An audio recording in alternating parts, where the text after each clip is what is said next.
ትግራይ ገዛኹም እንዲያ መንዲ ትግራይ ናይ መንዲ ኩሉ ብደገ ዘለኩ መንክ እንተራእስ መንበር ኣለዎ ከብደክ ወይ ፓስፖርት ናይ ደገ ኣለዎ ወይ መንበር ኣለዎ በቃ መጽስ ብድሮን ጉዕኒ ኣነ ኣሜሪካ ብድሮን ኩውቃዕ ኢላ ኣሚነ ይፈልጥ ብስራሕ ከሓስወ ይክእል ንምንታይ ኣይና ብዙ ወዲቕላ ዘለና ኣሜሪካ ደ ነዳድ ተኸልክላ ዘላ ኤርትራ ለ ነዳድ ተኸልክላ ዘላ ሸቐጣ ቢሉ ዕጹጽ ቢሉ ባንክ ዝበሃል እንታይ እዩ ኣብ ትግራይ ዘሎ ባንኪ እንታይ ገጢምኩም ዘሎ ኣብ ትግራይ ማትሪክ ዘይቀረ እንታይ ጌርኩም ኣሎ ህዝብ ትግራይ ማትሪክ ናይ 12 ህፃናት ኮይም እዚኣቶም ገና ያንግሰርስ ኮይም እዚኣቶም ናብ ዩኒቨርሲቲ ዝኣቱ እንታይ ጌርዎም ነዚ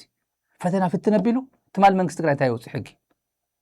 እንታይ ዝገበር ካቢነ ኣነ ከም ደ ትግራይ ናይ ትማሊ ናይ ቤት ትምህርቲ ዝወሰኑ ናይ ዶክተር ኪሮስ ጉዕሽ ውሳኔ ክንደት ማለት ተሓጒሰ ይፈልጥ ኣብ ናይ ትግራይ ብናይ ብፍላይ ኣብ ናይ ትምህርቲ ዘርፍ ዘርእይዎ ኮሚትመንት እሞ ቀይሕ መስመር ዘቕመጡሉ እንታይ ተባሂሉ ነይሩ ሚኒስ ብርሃኑ ነጋ ምስ ኩለን ክልላት ናይ ኢንተርኔት ፔኔትሬሽን ኣብ ኢትዮጵያ ውስን ስለ ዝኾነ ገሊኡ ድማ ኮምፒተር እውን ንኽእ ዘይፈ ኮምፒተር እውን ዘይነክ ኮምፒተር ዘይብሉ ኣብ ገጠራት ዘሎ ኣክሰስ ዘይብሉ ኢንተርኔት ዘይብሉ ስለ ዝኾነ ገሊኡ ማትሪክ ብትናይ ቀደም ብጽሑፍ ይገበር እቲ 58.1 ይመስለኒ ፐርሰንት ብጽሑፍ እቲ ተረፈው ከተማ ዘሎ ብዲጂታል ይኹን ብኢንተርኔት ማለት ይኹን ተባሂሎም ተስማዕሚዖም ዘን እቲ ጽሑፍ ምስተወደአ ተም ዲጂታል ተሪፎም ተም ዲጂታል ክተዋል ዲጂታል ተም ብጽሑፍ ኣይሜን ዲጂታል ተወዲ ጽሑፍ ተሪፉ ጽሑፍ ስለልና ተባለ ጽሑፍ አይንሰድድን ብዲጂታል አንፍትሮኩም ኢሎም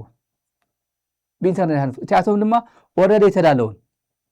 من بديجيتال من أي نايت مرتين بديجيتال أي نايت مرتين بصحف كم زفتني فلت تمارا كان غير وعي سلازي بصحف ورقات ناقرة A B C ناله خمسة بلي فلت نبر بإنترنت كيدو هم زي أونلاين وقفتنا تلو وقالت كم أي تدالون برهانو نجا من قصتي تبقى كنت هاجر ونتقرأ خو قد إلو أي غير أي حساب إلو كله نتقرأ يطرح فلي كلهم فتينو نتقرأ يطرح فلي تعرفوا تقرأ هاي عاوزين تايسم معكم تاجروا تايسم معكم نعفر بصحفن بديجيتال فتينو قام بالله خير بصحفن بديجيتال فتينو أب تقرأ يجين مبيخ لكم تلو ما تركز أكل تقرأ كم يزرع أزل فيدرال منقسي أنتم قولوا أب تيك توك زلهم قولوا ناتاتكم منزا ويناتاتكم مناسكم يوم زم قولوا زيادة أسد غلطة في لبزم زفتان استدم سخون ومن حواتكم why is Tigray different فيدريشن أكاري أنتلكم واس فيدرال منقسي نعفر أمحرا خيلكا لذا وقع أبزلوا أمحرا زغل خيلكا أنت حرفتينكا أب تقراي لارجلي وقع النازي ما لس خيلكا فتينكا مستخليها إن بيطلوا لهم هنا تعيب برهانو نقاتلكم استو تيك توك واسيخ مساج حلفوستي عامن تليكم جاقالون تخيم استو أو يوتيوب زلهم لغم قامين ناينز أركان تقبلتي استي تزاروا وابز عغازي أجندا قول واست ولدن دان زارب زلنا جوارتها لكم بقدامي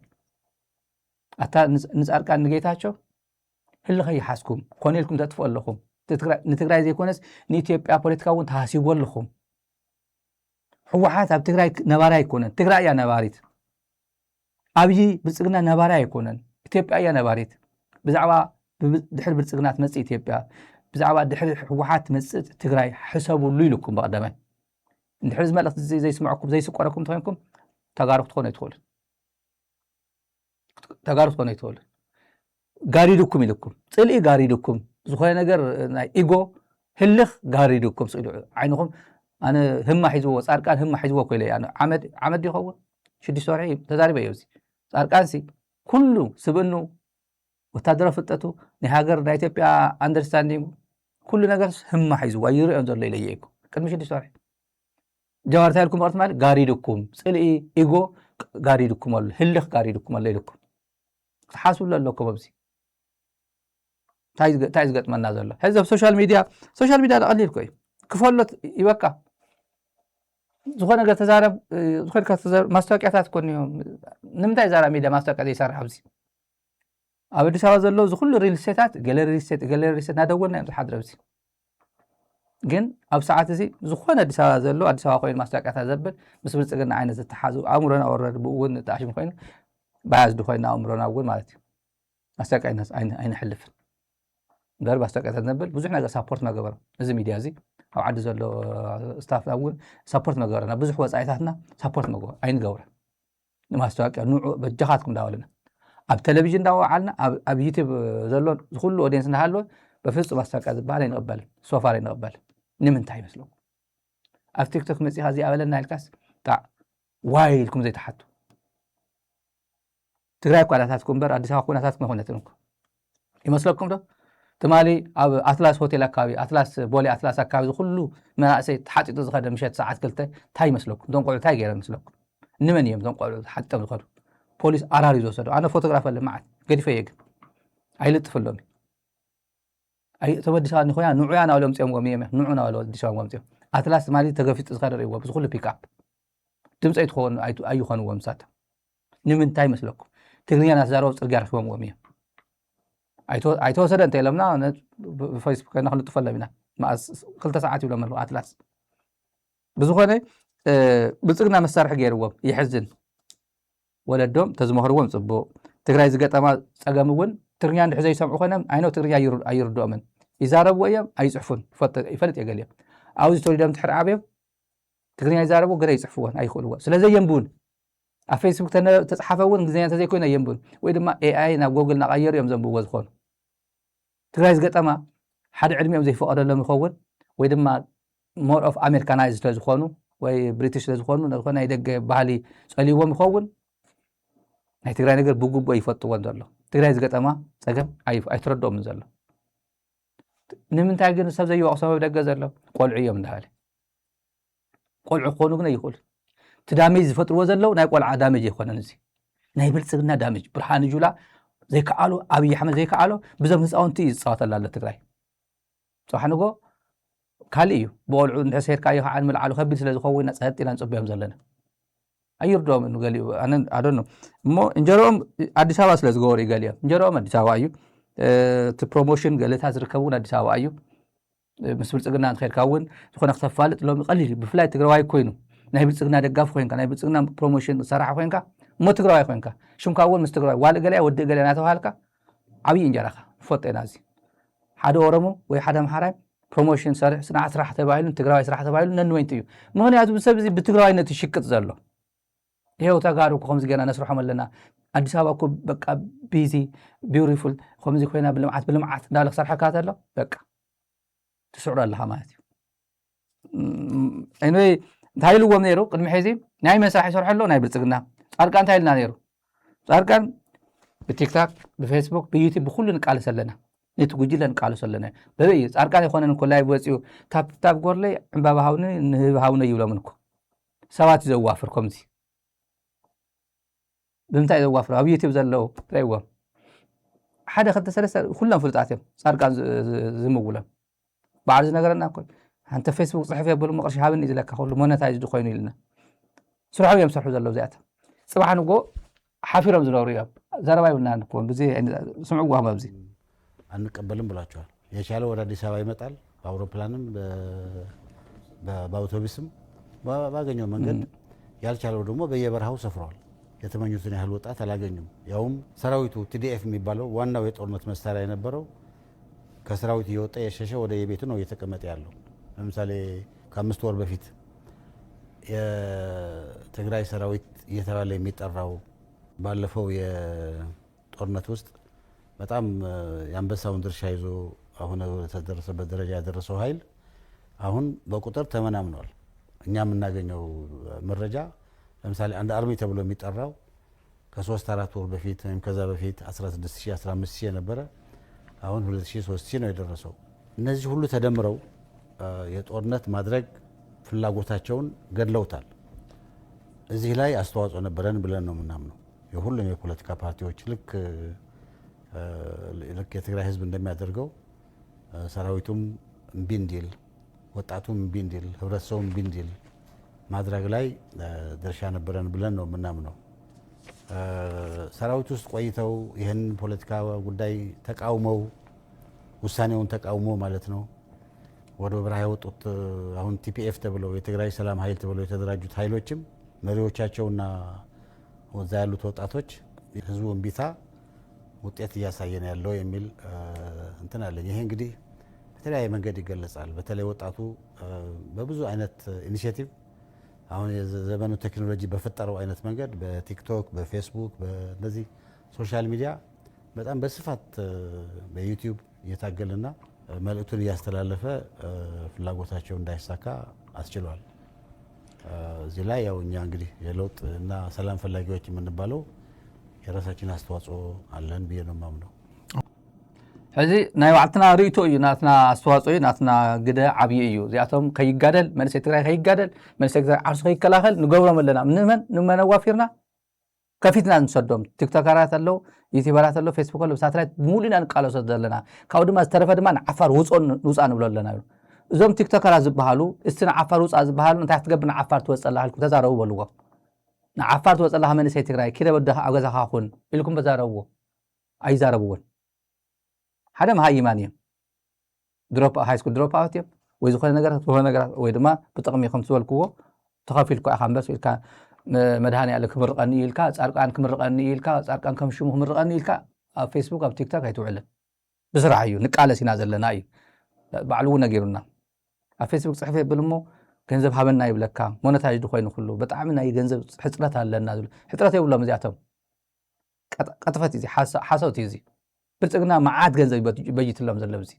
ሳተላይት ይቀሪ ኩሉ ሶሻል ሚዲያታት ይቀሪ ስለዚ ኣብዚ ዘለኹም አንቱም ስልኩም ኮነ ኢልኩም ዝኣትኹም ፀገም ይብሉ እተውዎ ንትግራይ ዝኣትኹምዎ TDF መስዋዕት ከፊሉ ኢልኩም እዩ ጻድቃን ሃፍተ ገነቱ ዘምለሰ ሳላ TDF እዩ TDF የምልስዎ TDF መስዋዕት ከፊሉ ፕሪቶሪያ ኸይዱ ኦኬ ሰላም ደኾይኑ በቃ ገለ ሃፍተ መሬት ካይመለስ ገዙ ይመለሱ ገንዘብ እውን ዕፃው ክፈትሉ ይተዋይ TDF እዩ ኣኽፊትሎም ኣብ ሱዳን ተሰዲድ ነበረ ብመተማን ተመጽኡ ሳላ TDF እዩ ኣሜሪካ ኸይዱ ኣሜሪካ ዝነበረ ንትግራይ ከይዱ ቤተሰብ ክርኢ ዝገበረ ሳላ TDF እዩ ክንራኸቢና ገና ክንራኸቢና ሓደ መዓልትና ተደሪፉሉ እዩ ተራኺቦ ሳላ TDF እዩ ብልጽግና ኮነ ነራኺብዎ ብልጽግና መዓጽይዎ ነይሩ ናይ ትግራይ ባንክታት ሕተ ከፊቱ ሳላ TDF እዩ ካብኡ ከዚኣቶም TDF ይፍረስ ኢሎምዎ TDF ይፍረስ ንምንታይ TDF ይፍረስ ኢሉ ዝወፅእ TDF ሓደ ናይ ቲክቶክ ረይዎ ኣብ ትግራይ አዲስ አበባ ዘለዎ ኣብ ቲክቶክ አዲስ አበባ ትግራይ ዘለዎ ናይ ሕወሓት ፀገም እዩ ናይ መንግስቲ ትግራይ ፀገም እዩ ለማስ መንግስቲ ስለዝኾነ እዩ ለማስ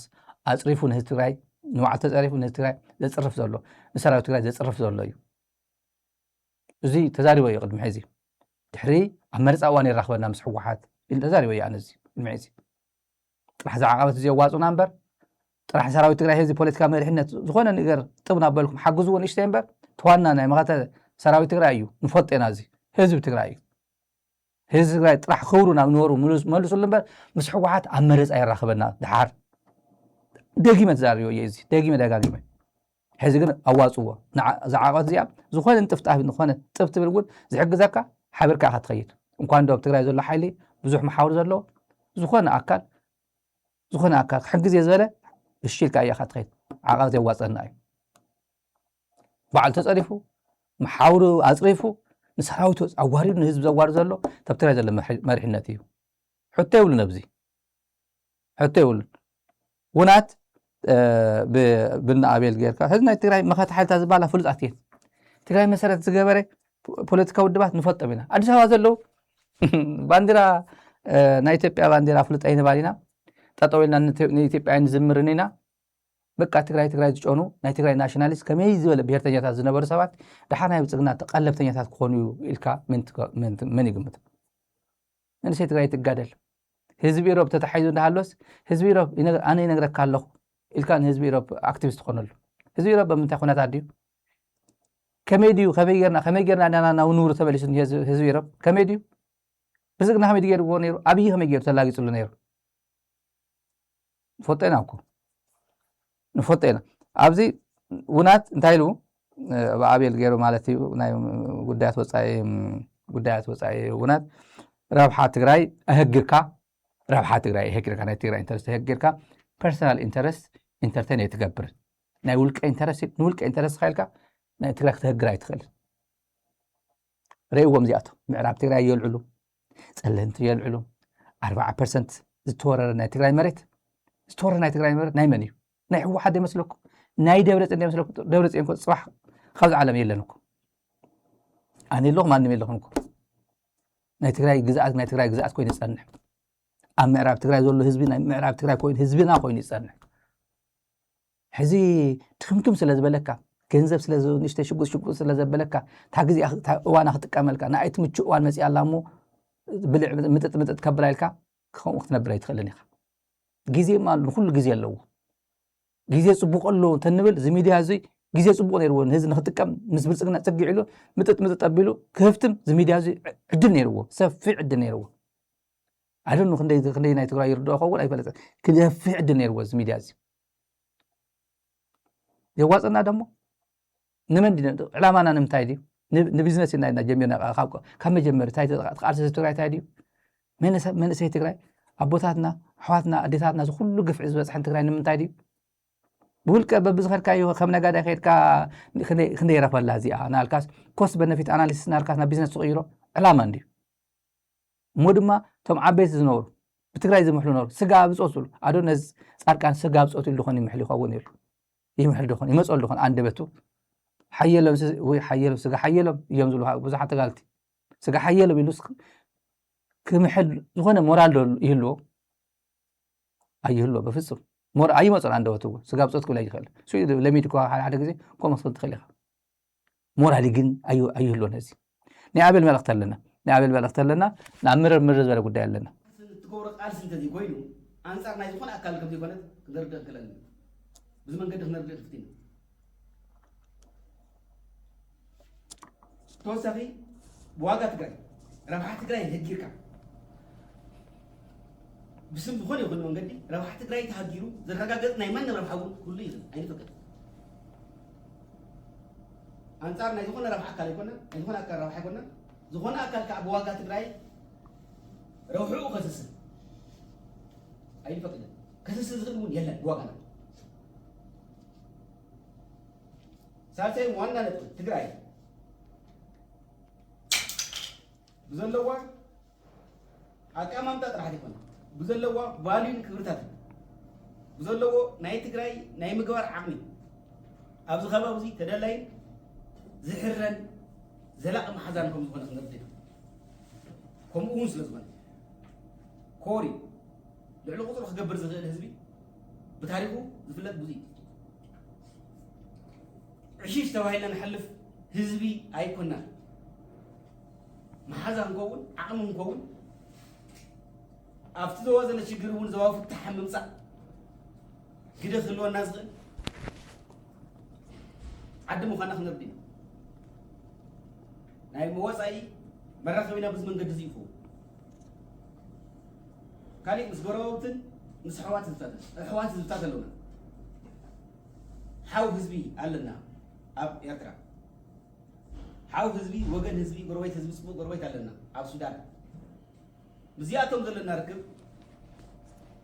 ካብ ሰላም ናብ ስትራቴጂካዊ ርክብ ክዓቢ ድሌትና እዩ ባህግና እዩ ምስ ካልኦት እውን ብዝነኣሰ ጎነፅ ጠጠው ክነብል ካብ ጎነፅ ሓሊፍና ሰላማዊ ርክብ ክህልወና ካብዚ ሓሊፉ ናይ ሓባር ሓደጋና ዝኾነ እውን ሓቢርና ንምክተሉ መንገዲ ክፍጠር ረብሓና እዩ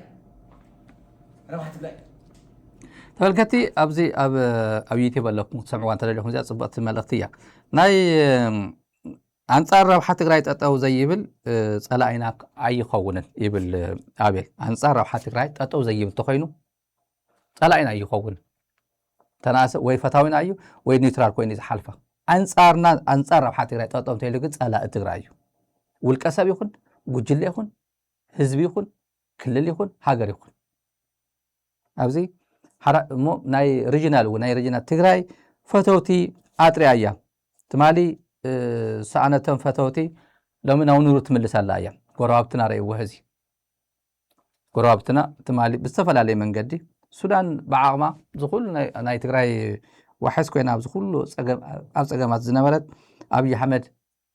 እንታይ ገይርዎ ኣልፋሽካ ክበካ እየ ኣልፋሽካ ንኣብዪ ኣሕመድ ናይ እንታይ እዩን እያ በሻሻ ኣይተወሊዱ ዝሰብ እዚ ኣልፋሽካ ዓብዪ ልሙዕ መሬት እዩ ብኢህወደ ግዜ ናብ ኢትዮጵያ ተቢል ነበረ ብዙሕ ዓመታት ናይ ኢትዮጵያ ሓረስቶ ዝሓርስዎ ክበካ እየ ጥራሕ ግን ንትግራይ ግን ዕፀወለ ኢልዎ ረይዎ እዚ ትረብሓ ማለት እዩ ኣልፋሽካ ትበል እንተኮይንካ ዳ ፅቡቕ مزيد أنت تقرأ أبي دخل خوايه يصبق عصول كايرو نجارات تقايرو الفاش كاوسي دو ناي تقرأ السودان يقول تريوض لهم كم بتهزي تريوض لهم ما ينسبان كوينا نلو هذه أبي حمد توسين الله موسسين الله مش لخصين الله حيزول له هنا تات عم ميديا سل زي نزار وانبر أما لا تبزخ تسلسل سمعات نزار وله عم يسبر زينا خلونا يخليه بلسكنا حمد دبز قبره كده قتي ماله زي سعود مع تعلو RSF زبها الحالي أسوسا تيو اسكام ودعتا عيلك كان يلنا سودان منجستي يخركم الله اسكاب دوب مسيو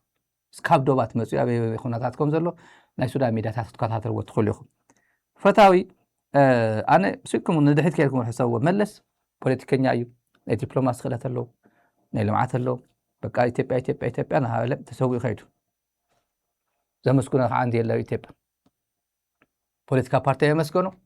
هذه إتيبيان هو يلوه سؤال هذا مستمع خود محقق مسجمر ما يساتي تدرير محدار مسجمر هاي ملي مال جمير هذه حاجة اختار مسكونه يدخل هذه من مسكان يكون أبي حمد سلز جودك هذا مسكونه الله هذه تذكره يسويلك تزت هاي بالزي مسكان يكون هذه مسكان يكون أوباسانجو يونير عرك ملس مسي ساياس تبعيسو مسي ساياس بفصل زتعرق قداي يبلنا إلو بقى زياس مزي أمسمر جيرس أوردي فريمكا فانا عند بايندينج الكا ودي أيه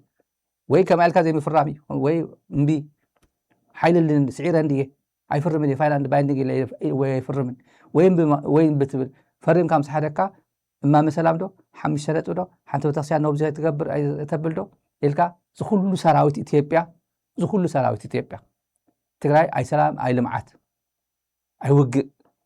غيركا زخونا إنفستمنت ناف تقرأي إنفست خي قبل واحد معتقو وق خفاتي خيلي يوكو زي تسافة ني الجيرس معكونيو زي تفتحي داتا وعلي تقرأي أب تقرأي إنفست خي قبل حواسة خيل إنفست قبل جامبيلا خيل إنفست خي قبل بسقات بواد مكاودو زلام بس كاودو عبي نقر خي قبل وصح نقو وق خفات دي داتا وعلي هذا جم مس أوباسانجو عارك أوباسانجو نيرو أوباسانجو هزمت إن تغير نابزي مسمن عارخو مس أبي ملسكو عركي نيرو ملسكو تقرأ أيو ملسكو حوحات نيرو ملسكو خاب تقرأ أيو مس تقرأ منهم سيمباتازي جبران مس جنزب زهو خيدو عارخو تقارو خابزين تاين المهاريو قراو تخا قراو دك إسكانو تحضر قراو يتخا سلام حدر ريزبال مسلالو قرويت سلام تحضر قرويت كاو سلام يكون سلام يحضر يزبال قرويت كا عاوز يحول اوجيلكا ارجنتينا خير كان ارجنتينا فتاوي كان كواغيول فتاوي برازيل فتاوي دو افريكا كان كواغيول مس تاو امبيك سلام تفدركا او افريكا ايغاد او زي ناي نيبال غلطات نشته اختار معتقل افريكا وتسعنو تفطر تخيل نتزمت أخي محبرة سبنتها تكراي تبهال جن من تبز بالنجار يقول زرانا ينجرنا نمسكر زلنا عين حفلون عين فرحون نزي كاوزي تلا عينا أنت أخن قبل نخل مسجورا بتنا إنا حرّان من تنكلونا أبي الحونا الزارة وزلون نسويو كرر اللوون ولا زلنا حزي ناي برسقنا سامي هو تخلي هنا ناي أبي سامي هو ناي برهان جلا تمالي أي بعرف خمسة نجير ومرلو مكلاكيا أوفيسرات مرّوا ترالو كبير فتنا يقطمكم الله يلوه كبير فتنا يقطمكم الله زلهم تايو وقي تخبيد وق كبير يخونكم جن كوفيل كون موت تطاول كون موت كوين ومي إذن تقرأي ذو مساكين تيك توكرات تقرأي كم وراريت مبرت وراريت يكون السول وسوشيال ميديا حدا تايو تبلع ويد ما فلوت أي لن ماتي وي جذب تخفيل كويس وي فلوت أي بالكان ماتي تقرأي تاي قد إموازلو تقرأي عندي جوار كمي تنتونو لكم الله بروفيسور سكيل كمي ينقرأكم الله عب تقرأي زلو عبيي تقرأب الله معراب تقرأي له خونه وقر تقرأي ستوررت معراب تقرأي توهايلو وقعي تخفتنا بتقرأي سمين إز تنخيو توهايلو كالاي بعد خابكونس وصاروا توهايلو دحر وقع زمزة وتصيت يزي ومعراب تقرأي كو وقع سمين إزيل كان دخاب معراب تقرأي تالكورير كاين دخاب يلو زمزة حادث السوشيال ميديا كان عب تقرأي أديسا يترخود أمريكا ولا يترخود منات بولي خاطية بولي خاطر لك وخم نجار كاب تيك تزارب كايركا إلكا ديبورت تقبل كوي نورامات يمزياتهم أنا زي أتوك حسن له أتازي أتوم ونديم تجارو بحالي يزبل إن أنت لم يخلو صح تقرأ وين أكتفر دنيا وين أتوم كتفر دنيا أنا أنت بدي لا تقرأ أنا سألك تفر ناعي كتفر دنيا تزير أخوات النقاس إيه على تربري عدو تقرأ ناعي وين أتوم كتلمية وزيك حق خنزارة ولا لنا زم زقبر غيرهم كله نايبان دان سمعتها صراحة سريحة دحار نجارات قليلة مسوسم تايلم بانداتات تلا أختب جبسي هالسم دوس نايمن يلوث مال برهان جلا سمعوا ناي جبسي لو جبسس بعربية سم دو خون تاي تقول يفلت سم دوس جبسي ينبر إرترا يكونن تجرا يكونن أمحارة هون أورما يكونن يلو سم دو نمحارة نورمو نتجراي أي تكمن سويلو عدي زود دمبر سم دو يتكمن يلو هدي هاتقبل نيركات مالي تلكمو نمن هاتا مسكن نيركات مالي تلكمو زكولو جبن فتسيمكها نابيك تملت كم دي غيركا قحتن تنيل كان إتبقى تم حدر أي تخيلن زرابا يقول نبزي عزوم ناي تغارو نورامات أجوها زلو تيك توك نحجزك أين قال نحجزك تيك توك سوشيال ميديا كوي سيكا حدا ما عتدي اكتيفيت غير تطفو كوي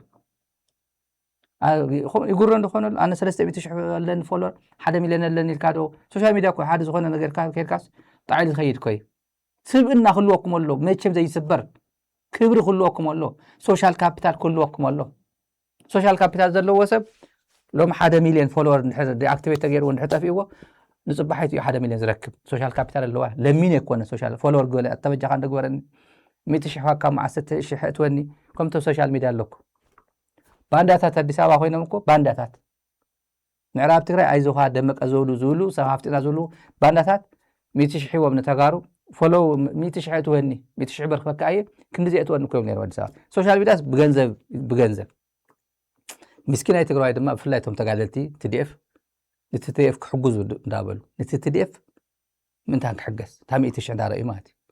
نمينا فلو نقبر لنا غير يريوا صلاة تقرأ ناي دمك أزودو أكتيفيست ناي دمك أزودو بعد حفتي معرف تقرأ بفصل تقرأ كأتواي ولين له زوجس 100,000 سنة ذهبة فولو ما أقول اللي يقولك بقرشيس فولو تجز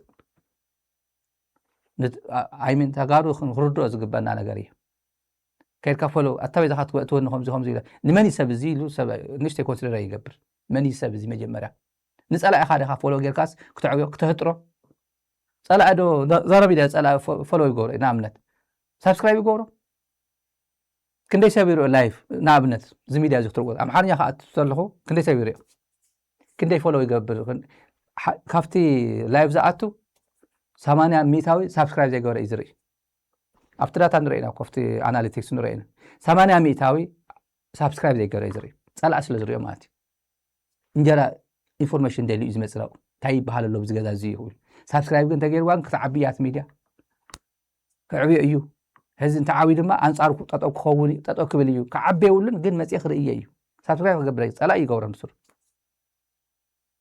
تقارو يجور ورو فتاو يزول زميلي زي كذا سبسكرايب قبل له تفتوهم أما عالم كنت تقرأ له كنت سبسكرايبر له تفتوهم بزخنة نبرة هالجلا جودة لنا مالتي ناي برتقنا جود مستهزقت ممزنيو مستم تيك توكرات زارو وزلو تيك توكرات كزاربو سمعوا زقبا ميزي ግን ጊዜው ለምን ዝዙ ኻው የኤርትራ ህዝብ ወንድም ህዝብ ብቻ ሳይሆን የቁርጥ ቀን ዘመድ መሆኑን በተግባር አሳይቶናል። በነገራችን ላይ ኦፕሬሽን ተካሂዶ በየቦታው ያገኘናቸው እስር ቤት ያገኘናቸው ምናምን ያገኘናቸው ሰዎች እኮ ጠውልገዋል። በ10 ቀን ውስጥ ጠውልገዋል። ወደ ኤርትራ የወጡት ግን በ2-3 ቀን ውስጥ በርትተው ተዋግተው አሸንፈዋል። ያስራበን የኛ ነው፣ ያስጠማን የኛ ነው። ራቁታቸውን የሄዱ ሰዎች የኤርትራ ልብስ ለብሰው መጥተዋል። ለዚህ ነው ኤርትራ ወጋን የሚሉት። እንግዲህ ራቁታን እንዋጋም መቼም። ዘንድሮ ከኤርትራ ጋር ታርቀን ባይሆን ኖሮ ምን ሊፈጠር እንደሚችል መገመት ያስቸግራል። መታረቃችን የግለሰቦች አለመሆኑን መታረቃችን የህዝቦች መሆኑን ከኤርትራ መንግስት በላይ የኤርትራ ህዝብ በተግባር አሳይቶናል። በጣም ነው የምናመሰግነው የኤርትራ ህዝብና መንግስት ስላደረገው ነገር። ያለ ጦርነት መዋል ማደር የማይችሉ ሽንፈት የማያሳፍራቸውና ባንዳነትን ተለማምደው የኑሮ ዘዴያቸው ያደረጉ ታሪካዊ ባንዳዎች የጠላት መጠቀሚያ ሆነው አገራቸውን በማዳከም የጠላትን ብሔራዊ ጥቅም ለማስጠበቅ ጽምዶ ገንብተው ህዝባቸውን እያጎሳቆሉ ልማትና እድገት እንዳይመጣ የሚያደርግ ግጭት እየተጋጩ ይገኛሉ። ይህ ግጭት ለታሪካዊ ጠላቶቻችን እንጂ በትግራይ ለአማራና ለኦሮሞ ህዝብ ከውድመት በስተቀር ምንም አያመጣም።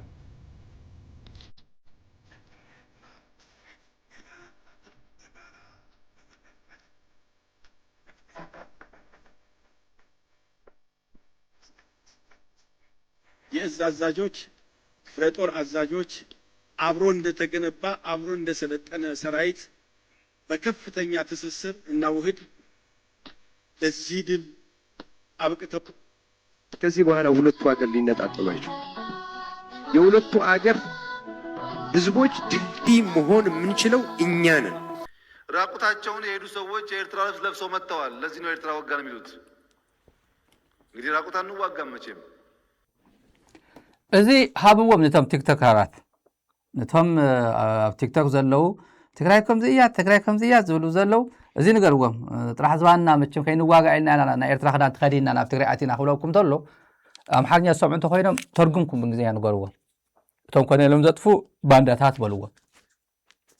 በልዎም ሰሚርና ኢና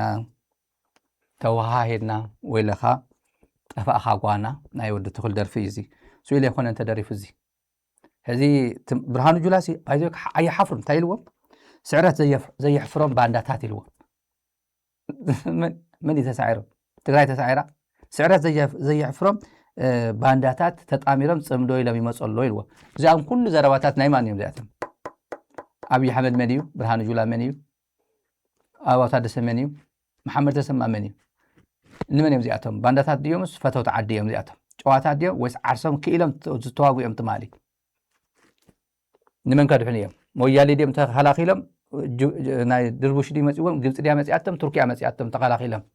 ናይ ባዕሎም ህዝቢዮም ጨፍጪፎም። ኣብዚ ናይ ሶሻል ሚድያ ቃልሲ ብዝምልከት ናይ ኪዳነ ኣመነ ድሕሪ ዚ መደብ እዚ ምናልባት ግዜ እንተሊና ናይ ኪዳነ ኣመነ መግለፂ ናይ ትማል ባይቶን ኣሎ ክነሕልፎ ኢና። ትፈልጥዎ ኢኹም ተጋዳላይ ትግራይ ከመይ ይጋደል? ሕዚ ተገዳድን ኣገዳድን ግፋ ወረ ግፋታት ኣብ ትግራይ ሰፊሕ ኣለሱ ኢሉ ኣብ ሓንቲ ቀበሌ እታ ዝባታ ቀበሌ 05 ፍቲ መስፍን እንዳስራረ ካብ 05 መስለኒ ዝነበረ ሶሻል ሚድያ ከመይ ተዋዲዶም ከም ሰርሑ ወረእዎ እንታይ እዩ ኢልና ፃሪና ሽዑ እንታይ እዩ ፃሪና ኣፃሪ ኣነ ደው ኢለ እንታይ እዩ ዋርሃበን ኢለ እዮም። እዚ ሃፍሃዛርድ ዝኾነ ትግራይ በቲ ሕጊ ዝወፀ ከምዘይሰርሑ እንዲያም ኣብ ጣብያታት ኣብ ወረዳታት እዩ ዘሎ ካብ መምርሒ ወፃኢ ምግዳል ዘሎ ኣብኡታት እዩ ዘሎ ክንዛረበሉ ስለ ዘለና እዩ። ኣብ መቐለ ዓብዪ ከተማ እንዲ ሜትሮፖሊታን ሲቲ ዓብዪ ከተማ ኮ መን ንኸምኡ ክገበር ይኽእል? መቐለ ቲዲኤፍ ዝነበሩ ሰባት ንኣሃደዎም ዝምለሱ ናብ ባሶም ተኣኻኺቦም እዮም ዝኾኑ ነይሮም። ናብ ባስ ሲቪላን ሃይሉ ዝጅምር ተጋዳላይ ገና ዝጋደሉ እውን ኣይኮነ ቲዲኤፍ ብምልኦ ዝነበሩ እዮም። እንታይ ዳ ተገይሩ ካብኡ ድራማ ተገይርካ ብደንቢ ጌርካ ንሶሻል ሚድያ ብደንቢ ካብ ኣዲስ ኣበባ እዩ ዝምራሕ ነይሩ። ተትገብሩማ ኣሎ ብታሕቲ ኣሎ ድምፂ ተትኾነ ብታሕቲ ነይሩ። ሕዚ ክንዛረበሉ እዚ ተገዲዱ ዝኸይድ ብዝኾነ ተገዲዱ ዝኸይዱ ክስዕረ ይኽእልን ብግዲ ዝተጋደለ ክስዕረ ይኽእልን ሓደ ነገር ክንዛረበሉ ኣሚኑ ትንዛረቦ ዘለና ኣሚኑ ዝተረዲእዎ ትግራይ ኣትያተ ዘላ ኩነታት ብደንቢ ኣረዲእኻ ንኣብነት ተጋዳላይ ትግራይ ብ82 እንድዩ ተጋደልቲ ዝነበርኩም ሽዑ ካብ ደብረታቦር ተጋዳላይ ክምለስ ዘሎ እንታይ እዩ ነይሩ? ደብረታቦር ፅዕፁዕ ጉና ፅዕፁዕ ውግእ ነይሩ። መስዋዕቲ በዚሑ ከቢድ ውግእ ኮይኑ እዘን ተጋዳላይ እንታይ እዩ ገይሩ? ትግራይ ሓራ ወፅያ እኒያ ትግራይ 81 ክረምቲ እዩ 81 ክረምቲ ኣብዚ ነሓሰ መወዳእታ እያ ንኣብነት ኣነ ዝክሮ ኣላማጣ ምዕባይ ዓብዪ ሓውና 81 ክረምቲ ስለተሰውአ ኣይርስዖን እየ ኣነ ኣብ ኣላማጣ እዩ ተሰዊኡ 81 29 ነሓሰ እዩ ንኣብነት ሓደ ሓወይ ተሰዊኡ ኣላማጣ። ስለዚ ነሓሰ ትግራይ ሓራ ወፅያ መወዳእታ ብድሕሪ ነበረ ቆቦ ገለታት 605 ኮር ገለታት ዝበሃል ትርፊ እዩ ማለት ንትግራይ ትርፊ እዩ ማለት እዩ። ወሎ ዘሎስ ንትግራይ ይምልከታ أورميا زلن تقرأي ملكتان بإيرترا زنبرن تقرأي ملكتان مالتي تقرأي حاران توصيناس بقى أخلنا إلو دبرتاوي مسكادة دفع بيل دبرتاوي مسكادة تطويل تقال 30 قلن شح ناب تقرأي تمليسو 30 قلن شح تقال فريسو دارقات كل ككلاش هذا بقري زرخوا مكينة تزيكون بقري مزي أبغى خفيف تطويل وقت تطويل شو عايز نوركم حق تاريخ ولا ينبرو تاريخ نسيو مزين ننرجش نتقرأي مثل زرعس قدام مثل نقول عصرات نتقرأي محدد تسلز نور شعو أي فتح حرام سكون تقرأي كل قصواس تغيرو كترد نويل واحد تقال تحار هندي قصكيسم هذه تقرأي حوالي حرام توصلنا إياه درجة دي سبعة نحتاج ميتو بعيرنا مثلا سراويتن ده مثلا تقرأي أيدك سنة بقى تقرأي ولا حرام وصايا بقندك إسنا حد لين خل ناول معاتنا وسلام كن كي لين خلنا أدي سبعة اللي درجة خدمة سهل لو نسوي إعلامنا بصور أدي سبعة سأل أميت كتقرأي حرام خونة خلنا نسوي زوايلو مينهم زغل تملي سنارة تقالك مينهم درجة 900 هاوي زي تملسون له درجة 900 هاوي ملي سمو مين كمالتي مئمان تمالتي تردي وبو خير اللواتي حقهم بايو من قصوا على وراز مسل حاوزين زجفجفه ناتملسكو مصي جفجفنا مصينا جفجف معت تجفجفنا تقرأي حراق تخونه تقلنا أدي سوا سأل أميتك إلو تردي وتقاله كيد تملسو درجو ديو زي تردي وتقالس يسعر تجديد تقالسو هذا أي واقع كان أو دفع خوينو تكوس اللون ده اللي خرخبنا عليه نسمعك تكوسلك أي تكوسن بسرخ تحجب غنا دفع عتبسر زي تقرأي بحر زي تحجبر كم مسلتني خادم ولا وزي كم مسلتني أقدر كاتي خاين ده زي أمينو كم مسلتني زي هادم هذا إنك بكابي سلزي تقول له بدن بماني سلزي تقول ومر تدي أفلو أقول كلكم تدي أفكو إمبار يقولكم وين جزيهكم إنفست يقولكم لن أبتغيركم أما خسر يعني إذا عددي أما خسر يكون تخيل نكتة مال معتات نايندستري جزء عم زعت يقولكم دكتور دولت أنت مال دي وسخنا إيفنتري تقرأ جرابيدي يعني هي يزبلكم تقرأ أمنت هنا تعطي يعني عت نورمال سيركمستانس شو الكلام لمعته تشونوا النجر كي دكتور دولت كي سختت له تريو أب سكرين تريو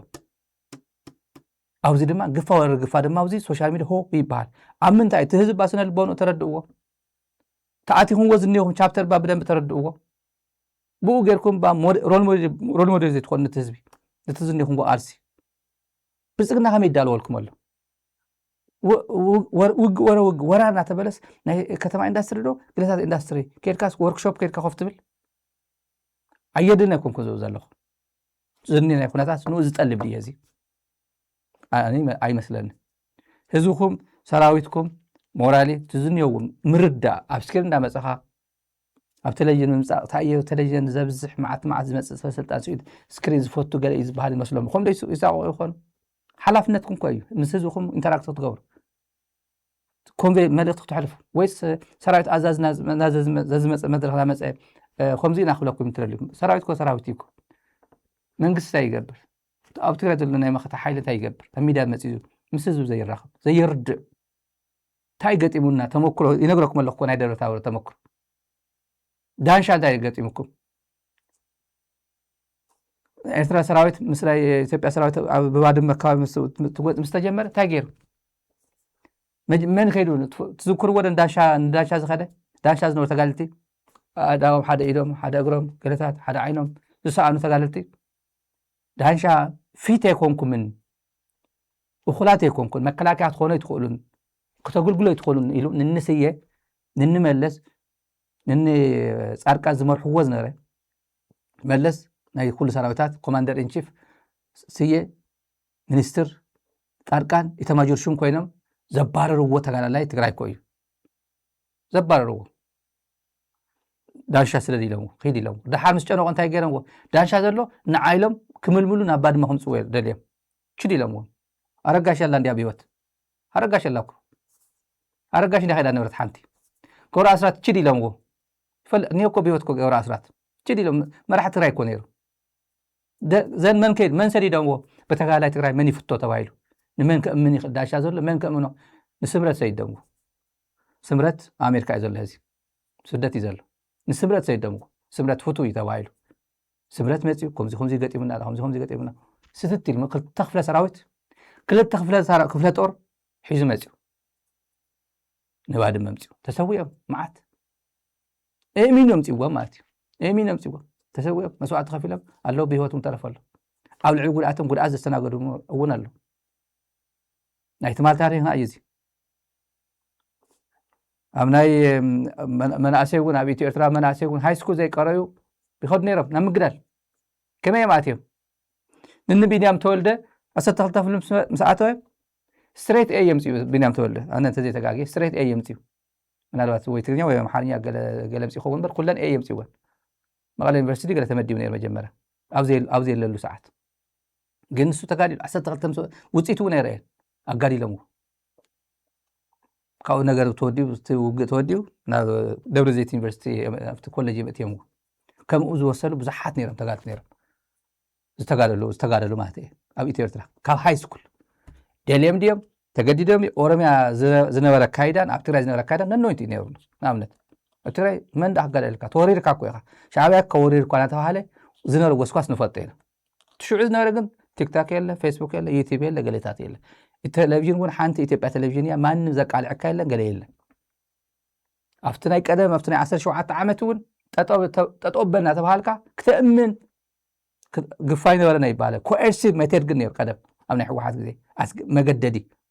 ኣዲኻ ጠጦ ተብል ኣብዚ ከምኡ ኣይኮነን ኣብ ትግራይ ኣቦኻ ጠጦ ተብሎ ኣብ ቅድሚ ዝኩሉ ህዝቢ ወዲ ገለ ተጋዲል ኣታ ወደይ ጠጦ ቢል እግረይ ኮ ረይረይ ኢልኒ ተጋደልባ ተዋርደኒ ኣለኻ ንወዳ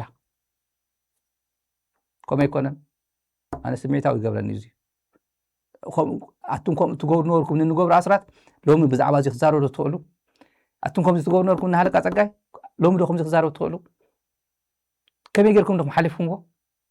ወይስ ሽዑ ሶሻል ሚድያ ስለ ዘይነበረ ሽዑ ትግራይ ዝገጠመታ ሎሚ ዝገጠመታ ነበይ እዩ ሽዑ እኮ እንታይ እዩ ቆርማሚ ተቆርሚማ ኣብቲ ደብ ኮይ ተቆርሚማ ባድመ ይምልከተና ይምልከተኒ ኮይ ነይሩ ሕዚ እኮ ትግራይዋይ ክትህሉ ዲኻ ይትህሉን ኮይ ዝበሃል ዘሎ ፍርቂ ትግራይ 40% ትግራይ መሬት ዓይናትካን ተባሂሉ ተሸምሪሩ ከም ፕላስቲክ ተቃፂሉ ዘሎ ኮይ ትግራይ ህዚ ትሕቶ በይ ይገድድ ህዚ ኣይኮነ ዝገድድ ትግራይ ገጢምዎ ዘሎ ፀገም ህዚ ኣይኮነ ሕዚ ቀሊል ትግራይ ገጢምዋ ዘሎ ምስቲ ዝነበረኩም ገዛ ምስ ቀደም ሽዑ ኢትዮጵያ ተወሪራ እናሃለወት ንትግራይ ናገደድኩም ተእትው ነርኩም መንእሰይ ትግራይ ሕዚ ግን ትግራይ በይና እያ ዘላ ትግራይ 40% መሬታ ተወሲዱ ዓይናትክን ትበሃል ኣላ ክትነብር ዲኻ ትነብርን እውን ይበሃል ኣሎ ባንኪ የብልካ ነዳዲ የብልካ ዓፃፂ የቕምጠካ ኣለኹ ደመወዝ የብልካ ዓፃፂ የቕምጠካ ኣለኹ ይበሃል ኣሎ መዓዝ ትግራይ ፀገም ገጢምዋ ዘሎ ሕዚ ድዩስ ቀደም እዩ ናይ ምርዳእ ፀገም ግን ኣለና እቲ ናይ ክዳን ሓውና ኣሎ ክዳን ኣብ መነጥ ስምዕዋ ንትግራዋይነት ዝምጥን ኩነታት ኣይኮናን ዘለና ሕዚ ዘለና ኩነታት ስለዚ እዚ ኩነታት እዚ ንዓና ስለዘይምጥንን ስለዘይግበአናን ተቓሊስና ክንቀይሮ ኢና እዩ ፍትሒ የድልየና ኣብ ዓለም ብቃልስና ፍትሒ ክነረጋግፅ ኢና ነዞም ግፍዕ ዝፈፀሙ ኣካላት ሓደ ብሓደ ብቅደም ሰዓብ ግዜ እናመረፅና ተሓተቲ ክንገብሮም ኢና ስለዚ ምክንያት ኣለና ክንቃለስ ምክንያት ኣለና ሓይልና ክንእክብ ምክንያት ኣለና ክንስለፍ ምክንያት ኣለና ሓድሽ ታሪክ ክንሰርሕ ከም ህዝቢ ከም ትፈልጥዎ እቲ 40% መሬትና ናይ ሕወሓት ኣይኮነ ናይ ዝኾነ ውድብ ኣይኮነ ናይ ህዝቢ ትግራይ እዩ ናይ ውድብ ዝበሃል መሬት የለን ናይ ተጋሪ እዩ ብፍላይ ከዓ ናይ ተሓድሽ መንእሰይ እዩ መንእሰይና ንምንታይ ይስለፍ ልዕሊ ኩሉ ትግራይ ናቱ ስለ ዝኾነት ስለዚ ንምርግጋፅ ክንስለፍ ኣለና ከውዝ ኣለና ቅኑዕ ከውዝ ፍትሓዊ ከውዝ ሓቀኛ ምክንያት ኣለና ኢና ዘለና ኣብ ምስላፍ ግን ኣብ ምስላፍ ንሕና ከም ውድብ ነልዕሎ አንተ ጠቂስዎ ይበረከት ኣብ መሬት ኣብቲ ግራውንድ ዘሎ ኩነታት ጭቡጥ ኩነታት እንታይ እዩ ኢልና ንምፅናዕ ኮሚቴ ጣይሽና ኢና ዘጣይሽናዮ ኮሚቴ ኣብ ትግራይ ሙሉእ ይንቀሳቀስ ኣሎ የፅንዕ ኣሎ ኣብ ቀረባ ግዜ ንህዝብና ናይቲ መፅናዕቲ ናይቲ ኮሚቴ ሪፖርት ክንገልጽ ኢና እዚ ከስምረሉ ይደል ደጊመ ማለት እዩ ስለዚ ብዋዛ ፈዛዛ ንሪኦ ጉዳይ ከም ዘይኮነ መሰል ይገሃስ እንተልዩ ካብ መንግስቲ ካብ ዝሃቦ መደብ ወፃኢ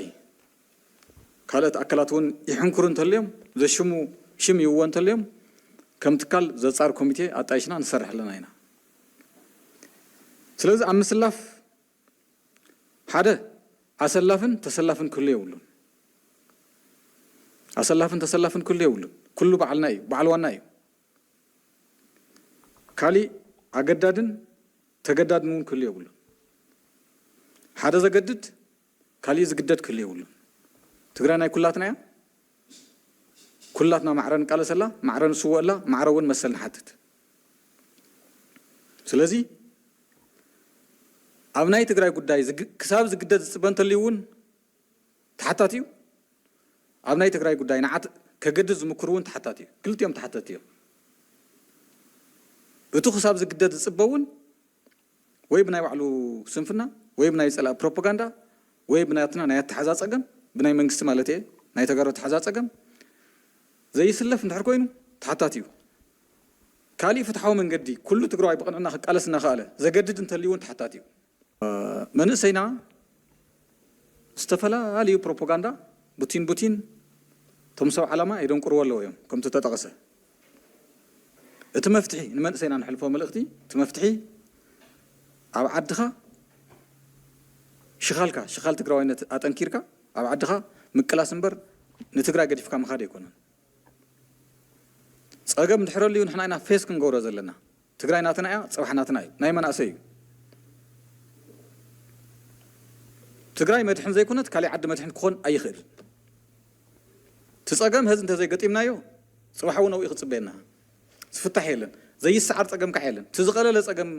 ፈሪሕና ብፕሮፓጋንዳ ተዳህሊልና ብምርሓቕ ናብ ዝገደደ ናይ ድራር ዓሳ ናብ ዝገደደ ናይ ብልፅግና መፃወድያ ናብ ዝገደደ ሂወትና ንስእነሉ ንኣቶ ኣለና ናብ ዝገደደ ናይ ብልፅግና ግፋ ኢና ንኸይድ ዘለና ታንኪዩ እቲ ሓቂ ንስ እዩ ሙሉእ መደብ ናይ መግለፂ እዚ ትማሊ ሕለፍና የሎም ማዓንቲ ድሕሪ እዚ መደብ እዚ ክነሕልፈልኩም ኢና ተመልከቲ ኣፍልጦና ኣበይ ኣሎ እዩ ናይ ኣፍልጦና ለቨል ኦፍ ኣዌርነስ ናብ ናይቲ ኩሉ ትግራዋይስ ብማዕረ ኩሉ ማዕረ ኣፍልጦ ክህልዎ ይኽእልን ትግራይ ዝገጠማ ነገርስ ማዕረ ኣፍልጦ ክህልወና ይኽእልን በብደረጁ እዩ ከከም ተመክሩ ከከም ዕድሚኡ ከከም ድሌቱ እውን ከከም ኤክስፖዠሩ ዘለዎ ዕድል ባዳማይ መቐለ አይዞይ መቐለ ኣቲና ክብለካ ተሎ ጌታቸው ረዳ እንታይ ዝብለኩም ዘሎ ሽዑ በአየር በኢትዮጵያ አየር መንገድ ተሳፊሩ ዲ መቐለ ከኣቱ ማለት ክርደና ምንታን ማለት ማዕረድ እዩ እወ ጌታቸው መቐለ ከኣተሎ ተዋጊኡ ጌታቸው ተዋጊኡ ዘይኮነስ ያው ብልፅግና ከይዱ ተሓንጊሩ እንዲ ከኣቱ ብልፅግና ትግራይ ስዒሩስ ኣነ እትወነሎ እዩ ዝለካ ዘሎ ኦኬ ሽዑ ብግልጽ ኮይንካ እወ ትክክል እዩ ብልፅግና ክስዒሩ ትግራይ ከኣተሎ እንተልካ ቀጢልካ ግጠም እወ ትክክል ይበል ሕዚ እኮ ይሕፍሮም ገሊኦም ይሕፍሮም ኮይኑ ወይ ገሊኦም ተጋልቲ ደይነበሩ ናይ ትዲኤፍ ይነበሩ ታሪክ ሰሪሑ ከም ብፆቶም ታሪክ ሰሪሑ ኣዲስ ኣበባ ይኸዱ ገሊኦም ድማ ትግራይ ናሽናሊስት ትግራዋይ ይፃወቱ ሕዚ መፂስ እንታይ እየ ዝገብሩ ኣብ ዩቲብ እንታይ ኢለ ዝትንትን ኣብ ፌስቡክ እንታይ ኢለ ዝትንትን ጌታቸው ይድግፎ እዩ ጌቸው ኳ ኣጆኻ ይብልዎ ኣብይ ግን ኖ ክብልዎ ይኽእሉ ምክንያቱ እንታይ እዩ ኣብይ ጌታቸው ማለት ኣብይ ማለት ምዃኑ ይፈልጥዎ ኣሎ ናይ ኣብይ ስራሕ ይሰርሕ ከም ዘለዎ መማኸሪኡ ምዃኑ ሓደ ምዃኑ ምንም ኣፈላላይ ዘይብሎ ኢንዳይሬክት ብዘይቀጥታ ብቐጥታ ሓደ ምዃኑ ይፈልጥ እዩ ግን ይሕፍሮም ገና ክሓፍሩ እዮም ዘረባ ይብሉ ገና ክሓፍሩ እዮም ኣብይሲ ንትግራይ ስዒሩስ ንዝኒኡ ኩነታት ኣሰላልፋ ዘሎ ምስ ትግራይ ጥራሕ ዝገጥም ዘሎ ከይመስለኩም ይፈልጦ እዩ ንሱ ዛስዋይ ካብ ዓዲ በራኽ ኣነስ ዓዲ በራኽ ብዙሕ እውን ኣይትብለኒ ቀደም እየ ነው እውን ኣይትብለኒ ካብ ዓዲ በራኽ ቀረባ እየ ኢልዎ ከም ምዝዋርካ ኢልዎ ልክ በቃ ዝም ብሎ መንዳት ነው ኢልዎም ብ120 እንዲ ክዝውሮ ብ180 ሃይዌይ ከም ገለ ኢሉ ክዝውሮ ማለት እዩ ኢልካስ ሰተት ኢልካስ ኣስመራ ተኣቱ ከምኡ ኢልዎም ከመይ ጌርካ እዩ ተዋጊኡ እዩ ህዝቢ ትግራይ ክርድኦ ዘለዎ እወ ብልፅግና ይመሓድረና ትግራይ ዝብል ተልዩ ግልፅ ኢልካ ኢኻ ትወፅእ ራብዓይ መስርዕ ባንዳታት ዝበሃሉ ኣዲስ ኣበባ ዘለው እቶም ፀለምቲ ባንዳታት ፃዕዳ ባንዳ ዝበሃል ፀለምቲ ኣይ ቲንክ ፀለምቲ እዩ ዝብሎም ትግራይ ዘሎ መስለኒ ክዳን ኣምነ ኣዲስ ኣበባ ዘለው ፃዕዳ ባንዳ ዝብሎም ሓደ ኣሎ ሳቶም ግልፅ እዮም ኣዲስ ኣበባ ዝኸዱ የዋሃት እዮም ብግልፅ እዮም ከይዶም ኣብ ትግራይ ከይዶም ግን ተሃስዮም ቀስ ብቀስ ዝወፁ ኣሎ ኣዲስ ኣበባ ምስ ከደ ፍሉጥ ካሊእ ዘረባ ይብልካን ካሊእ ዘረባ ይብልካን እቲ ኮፍ ኢሉ ዘሎ ኣብ ፖለቲካ ዘይኣቱ ገለ ይኣቱ ቢዝነሱ እንጀርኡ ዘጓዩ ዘሎ ንሱ ፀገም የብሉ ንሁሩ እዩ ዓደ ኢሉ ኮፍ ኢሉ ይንበረላ ትግራይ ኣዲስ ኣበባ እንድሕር ሰላም እንድሕር ረኺቡ ማለት እዩ ሰላም ዝብሎ ግን ቶም ቮካል ክንከውን ኢና ክንቃለስ ኢላ ሰራዊት ትግራይ ተበተን ዝብሉ ናይ ጻድቃን ፕሮሞተራት ናይ ጌታቸው ረዳ ፕሮሞተራት ዘለዉ እኒዮ ናይ ኣብይ ፕሮሞተራት ናይ ብርሃን ጁላ ፕሮሞተራት እኒ ናይ ባጫ ፕሮሞተራት እኒ ናይ ዳንኤል ክብረት ፕሮሞተራት ተጋሩ እኒዮ ኣዲስ ኣበባ ዳስ ዋይ ናይ ኣብይ ተጋሩ ዝበሃሉ ምንም ሕፍረት ዘይብሎም ኣብ ፌስቡክ ዛራ ሚድያ ዶ ስታሊን ዶ ከምዚ ዶ ኛር ናብሉ ዝውዕሉ ፌስቡክ ረእይዎም መልሲ ንዚኣቶም እንህብ ንሕና ዘይደረጃና ዘይመጋጥምትና ድሓርና ንገጥሞም እዚኣቶም ሕዚ ቀጢና ዕላማ ኣለና ንኸደሉ ዕላማ ኣለና ኣብ ፍርፋር ለቐምተ ይኮናን ኣብቶም ኣውራ ኢና ፎከስ ንገብር ኣውራ ስለዚ መቐለኽና ኣቲና ክብለኩም እንተሎ ካብ ዓዲ በራኽ ቀረባ ኢና ስመራ ምእታው ክብለኩም እንተሎ ካብኡ ድማ እንታይ ኖወር ትግራይ ውግእ የልያይ ይብሎ ኣብ ፌስቡክ ዝፅሑ ትግራይ ውግእ የልያ እንታይ ማለት እዩ የልያ ባ እንታይ ማለት የልያ ማለት ከላኸለ ኣለዋ ምክልኻል እንታይ ማለት እዩ ይመፀካ ኣሎ መቐለ ባይዞ መቐለኽና ኣቲና ይብለካ ኣሎ እንታይ ይብለካ ኣሎ ኣስመራ ዓዲ በራኽ በበጌር ዓዲ በራኽ ዝሓልፍ ሓቂ ዶ ስኢላ ኢዳ ጠራሪፈ ከምዚ ኢላ ትሓድር كتم سوشيال ميديا زلوا سبات كردوم منتاينا بداتهم أتحت بيننا بداتهم قانقينا نقولهم زلنا كردوم منتاي نور خلطلو هو أبيتي أحد قبل الله جيتا شو ردا ببيجر كأخا مغلط أتو بعيرها تهم كذي تعتذر عيرها اللي برا عندنا بوينغ لازم تعبي 737 ترحت خير مناسي قفيفات مس مناسي بسويلو من زرا بازيولو كي هذا زي تخيل بورا وجن نور نالكا تقرأ وجا يلنا نالكا كم بلنا نالكا نتيك توكات مسج نهابكا ني أبيتي كم إن نصر نهابكا سخاجن وجا نأتلنا تللها أسمع رح نأتلنا لها نور بوجكو بروموت قبل لها وجكو إنكاريس قبل لها هايلوم أي نقول وانتم تيك توك على زلوا ساتهم بلوكم خالي معتهم تبينهم تخيلهم ولد زلوا وماتي عرسنا زخاننا أنا ما مخاريلنا أنتيلو سأقول له السوشيال ميديا خونه بخاري ما نيجي يقطمه ومله يواردوا ومله سلازي وجاي لنا بالكا نورنا بالكا جن مزكا ولا هو there is worry ولا كله مسمانيهم كمسو ملقت لنا إبراهيم جولا نايك أي بحر ملقتي زيرهم وخيت خون حس ربي لهم زركم حنت حصر أي بحر عتلنا يلو ومله ኢትዮጵያ የባህር በር ባለቤትነቷን ለማረጋገጥ የምታደርገው ጉዞ ፈታኝ መስመሮችን ማለፍ የሚጠይቅ መሆኑን በመገንዘብ ጠንካራ ዝግጁነት ማድረግ አስፈላጊ መሆኑን ለመግለጽ እወዳለሁ። እዚህ ሰብዚ እንታይ እዩ ዝብለና ዘሎ በበይ ቀይ ባሕሪ ኢትዮጵያ ብዲፕሎማሲ ዲያ ክትወስዶ ዘሄግ ዲያ ክትኸይድ ኔዘርላንድ ዲያ ክትኸይድ ኣይትኸድን እኮ ኔዘርላንድ ብሓይሊ መከላከያ ተዳለው ይልዎም ከባድ ፈተና እየመጣባቸው አምሓርኛ ለና ጽንሒለ ክነቅርበ ኢና አምሓርኛ ለና ብዲፕሎማሲ ይኮነን ጀነራላት ኢትዮጵያ ብዲፕሎማሲ ሰምጽ ይኮነን ዝሎም ዘሎ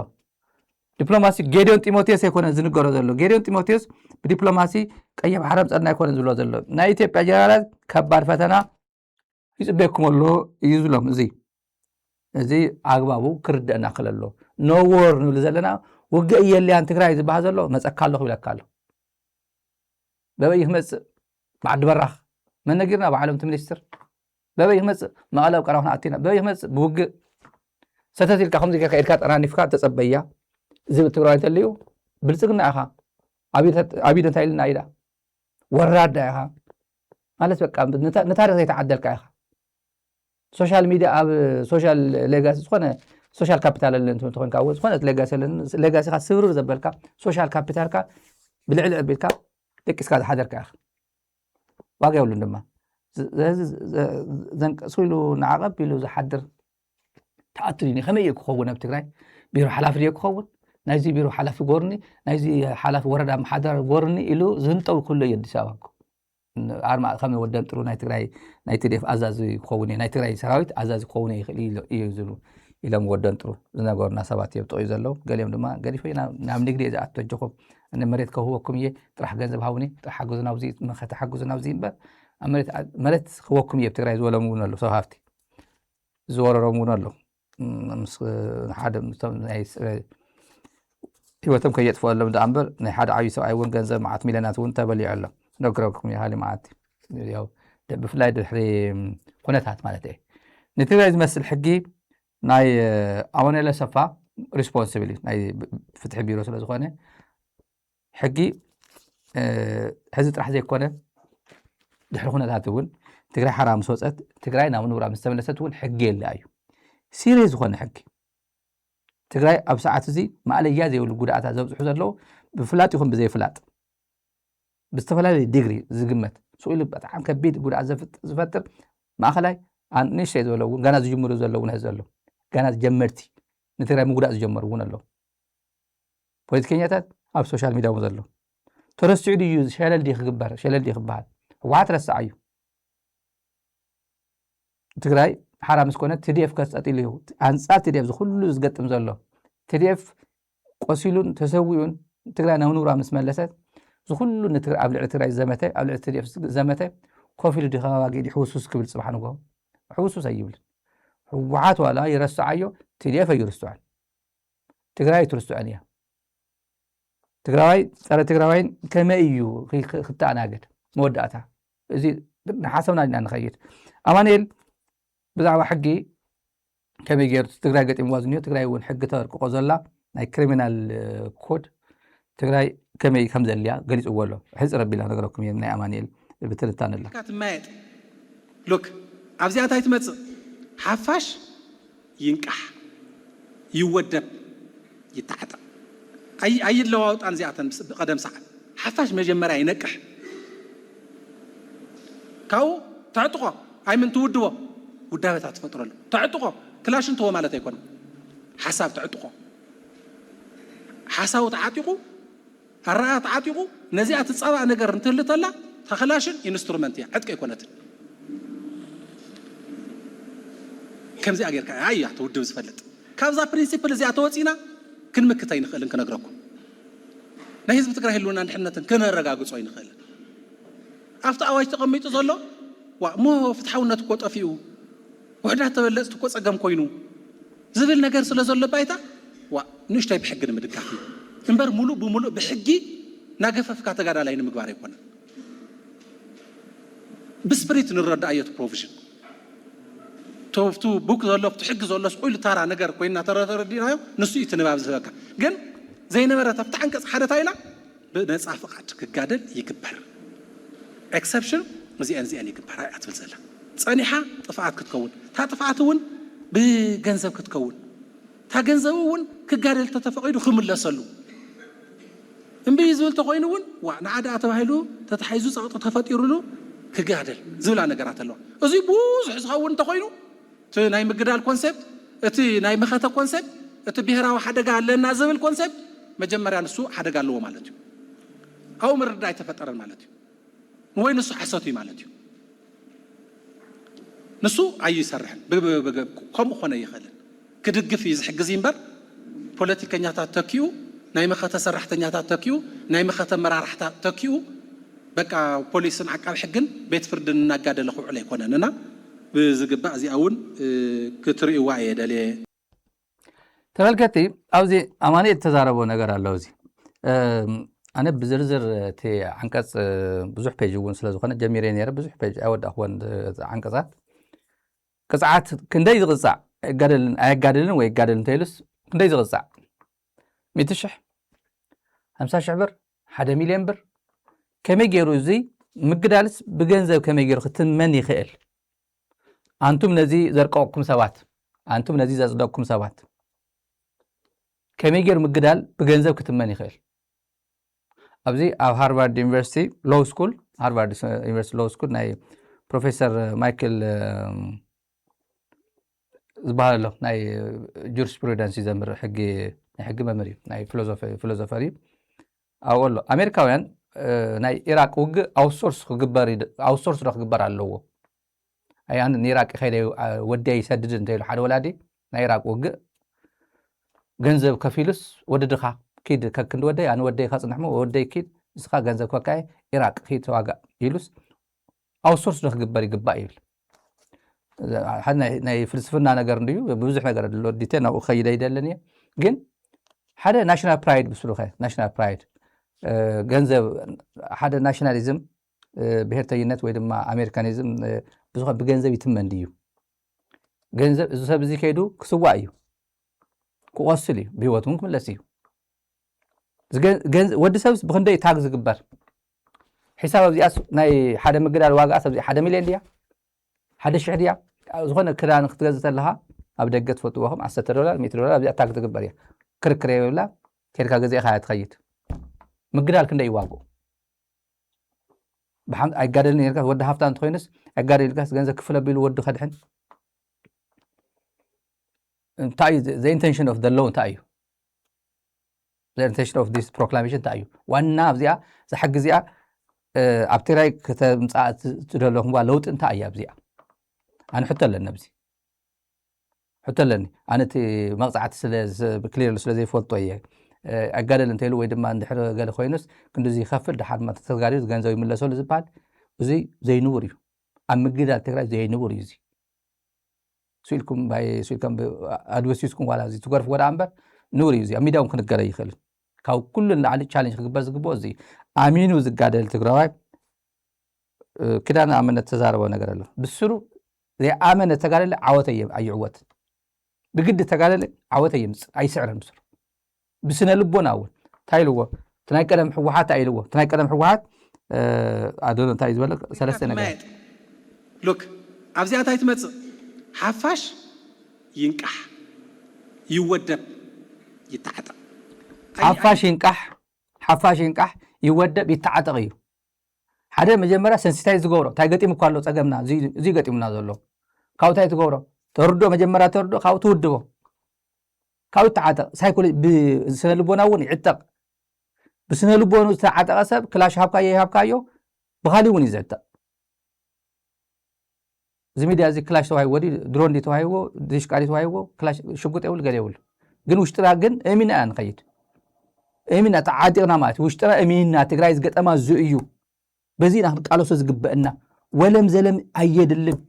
ንገንዘብ ኢልካ ገሌልካ ሞራልካ ተሰይርካ ብዙሕ ሰሓቦ ጉተቶ ሶሻል ሚድያታት በሎ ቃል ስለ ዝበዝሐካ እንታይ ገደሸን ኢልካ ሸለሊልካ ዝኽየድ ኣይኮነን ትግራይ ሸለሊልካ ዝኽየድ ጉዳይ ኮነን ገጢምዋ ዘሎ ሕዚ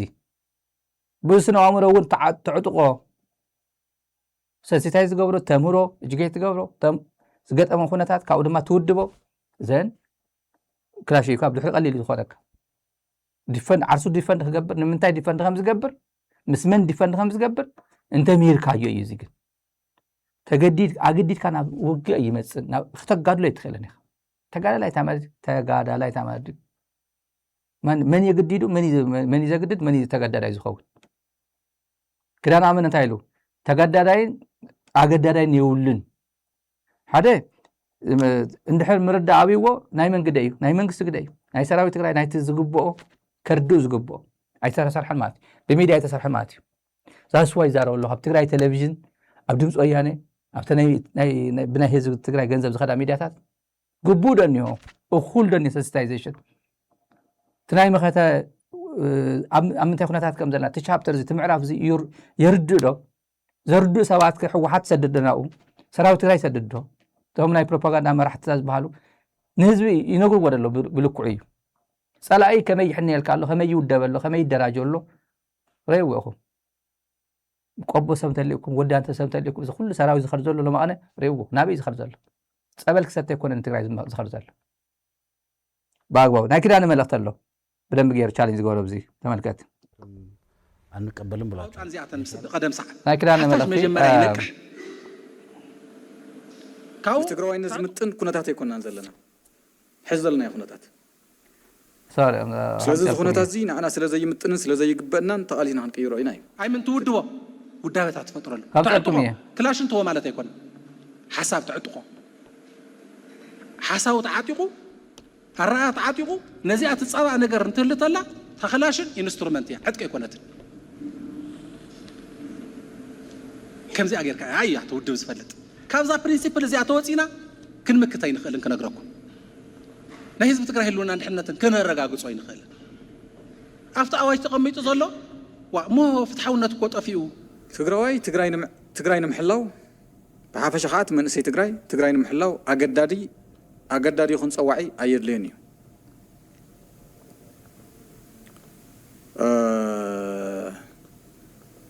فريح دما بت بروباغندا فريحو بتزبحال زلو زخونن زيكونن زربا سويتون عدون ريمون رح رحيو زخيد من اسي يبلنان تقروا يقطم بر زحد ما يكونن فنقلي هلونا ازرغاغص يو تاريخنا نسيو انتو طقيشوي بسرون تقارون تاينا لمينا اينا نقالس كقالس ايدخل كلن يلنا اينا نقالس تقدينا يكوننا نقالس ስለዚህ መንእሰይና አሚኑ ክቃለስ ኣለዎ ብስሩውን አሚኑ ዝዕወት እዩ አሚኑ ዝቃለስ እዩ ዝዕወት እዩ ተሓቂ እዚ ኮይኑ እናሃለወ ሓምሻይ መስርዕ ወይ ከዓ ዞም ጸለምትን ጻዓድን ባንዳታት ንብሎም